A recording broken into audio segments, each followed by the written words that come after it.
लोगों ने कहा कि इमरान खान तुम्हारी जान को खतरा है, बैरूनी साजिश भी अंदरूनी भी।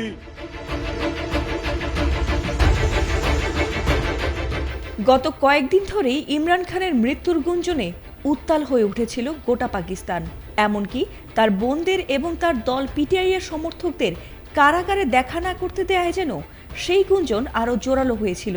কিন্তু পরে সেই আদিয়ালা কারাগারে তার বোন ডক্টর উজমা খানকে দেখা করতে দেয় অবশেষে সেই গুঞ্জনের অবসান হয়েছে এবং নিশ্চয়তা মিলেছে যে ইমরান খান জীবিত আছেন। তবে গুঞ্জনের অবসান হলেও যেন জন্ম নিয়েছে নতুন এক বিতর্ক। কারাগারে তার সঙ্গে কি ঘটেছে, এবার সেই ভয়াবহ সত্য ফাঁস করেছেন তিনি নিজেই। এর আগে মঙ্গলবার কারাগার থেকে ভাই ইমরান খানের সঙ্গে দেখা করে ফিরেই উজমা জানিয়েছিলেন যে তার ভাই তাকে স্পষ্ট করে বলেছেন কারাগারে তিনি মানসিক ও শারীরিক নির্যাতনের মধ্য দিয়ে দিন কাটাচ্ছেন।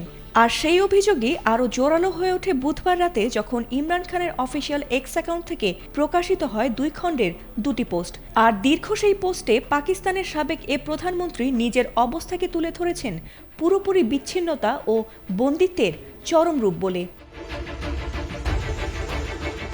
এক্স হ্যান্ডেলে ইমরান দাবি করেছেন তাকে এমন সেলে রাখা হয়েছে যেখানে গত 4 সপ্তাহে একজন মানুষের সঙ্গেও শব্দ বিনিময় হয়নি।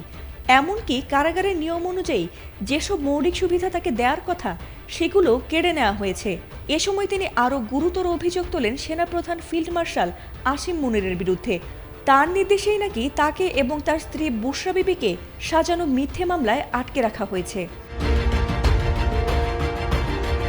ইমরানের ভাষায় আসিম মুনির শুধু রাজনৈতিক প্রতিপক্ষই নন, তিনি নাকি মানসিকভাবে অস্থিতিশীল এবং তার নীতি পাকিস্তানকে ভয়াবহ অস্থিতিশীলতার দিকেই ঠেলে দিচ্ছে। পোস্টে ইমরান সরাসরি অভিযোগ করেন বর্তমান সেনাপ্রধানের সিদ্ধান্তের কারণেই দেশজুড়ে সন্ত্রাসবাদ আবারও মাথাচাড়া দিয়েছে, আফগানিস্তানের সঙ্গে উত্তেজনা তৈরি হয়েছে, আর পশ্চিমাদের খুশি করতেই নাকি নেওয়া হয়েছে ড্রোন হামলার মতো ঝুঁকিপূর্ণ পদক্ষেপ।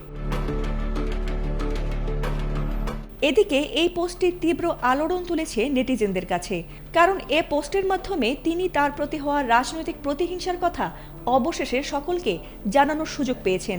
আর এমনটা ভবিষ্যতে পাকিস্তানের রাজনীতিতে প্রভাব ফেলবে বলে মনে করছেন বিশ্লেষকরা। ফাতিমা সুলতানা, এটিএন বাংলা।